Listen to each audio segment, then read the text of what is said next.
Good morning, class. My name is Roseanne Lopez, and I'll be your teacher today. So, may I call one representative from the class or one volunteer to please lead us a short prayer? Yes, Miss Eliza, can you please lead us a short prayer? Yes, ma'am. Almighty God, you are the Thank source you. of life. We thank you for all the blessings you have given to us. Thank you for giving us another day to learn something new. Clear our mind and help us focus. Guide us and our teacher as we study and create new learning experiences. We pray in the name of Jesus Christ. Amen. For checking of attendance, who is the secretary here?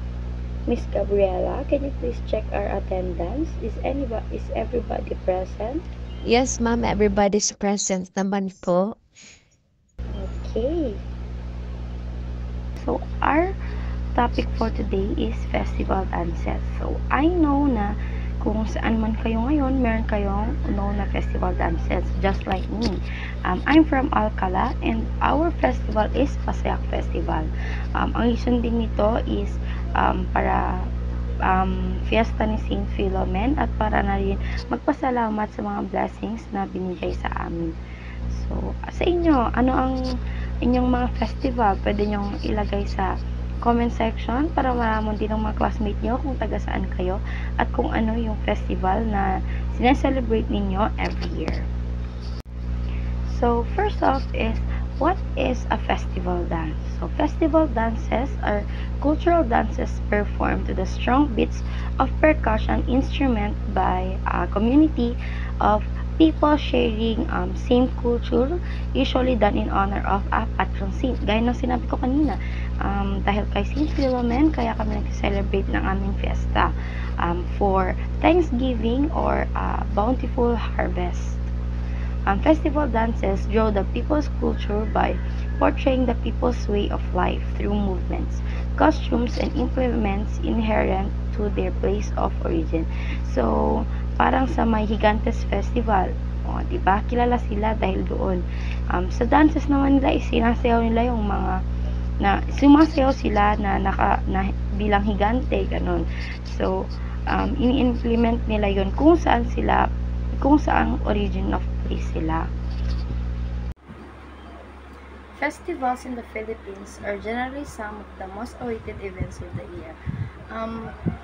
Based on my experience, I think totoo siya. Kasi when there's a festival, maraming events, maraming sayaw and kanta. And siguro yun na rin yung reason kung bakit nila hinihintay kasi alam nila na masaya yung magiging kakalabasan ng festival. As communities celebrate religious and non-religious festivals, this can be considered as an instrument in honor to their respective patron saint and thanksgiving for a bounty harvest. These festival dances create culture in a community by telling the story of people's way of living through its attribute.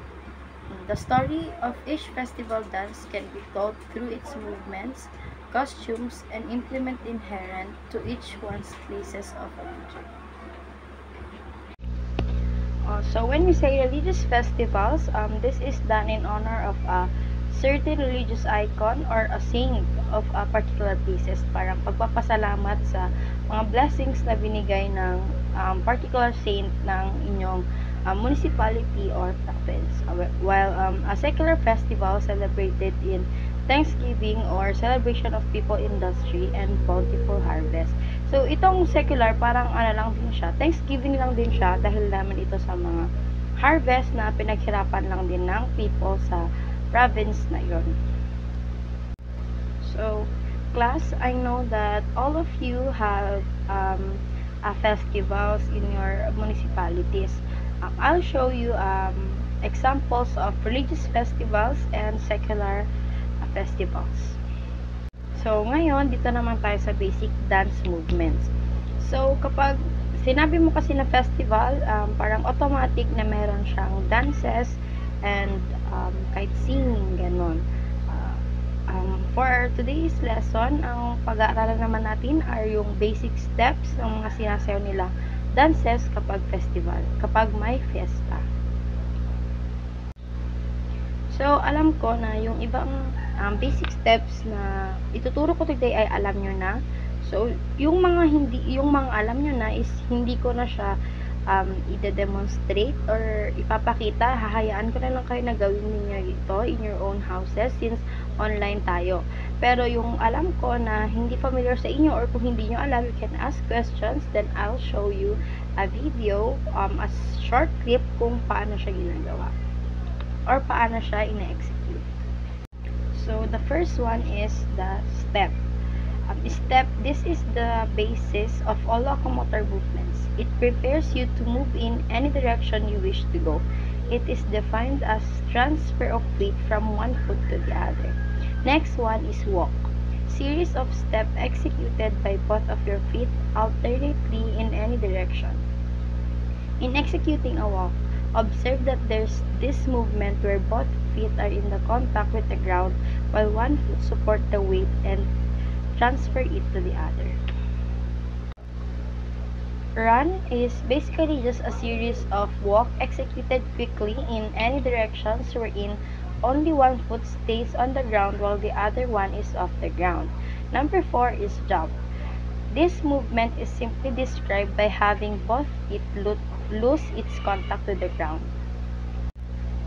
These are movements that are performed in one point in space without transferring to another point. They don't allow you to move from one place to the other. This movement includes the first one is flexion. It is the act of decreasing the angle of a joint. Another term for flexion is to bend. If you bend a joint like your elbow or knee, you are performing a flexion. Next is extension. This is the opposite of flexion. You are extending if you are increasing the angle of a joint. Stretching is also another word for extension. Third one is contraction. A muscle movement done when it shortens, narrows, and tightens using sufficient amount of energy in the execution. The next one is release. A muscle movement opposite to contraction done when it goes or let chooses of being held into a shortening movement. Number 5 is collapse.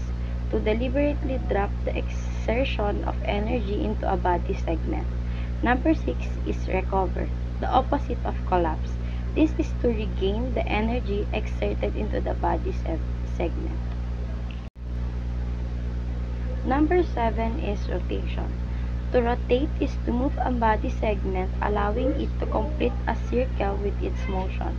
It's not only limited to circumducting, which is done in ball or socket joints. Rotation can also be done in wrist, waist, knees, and ankles. Next one is twist.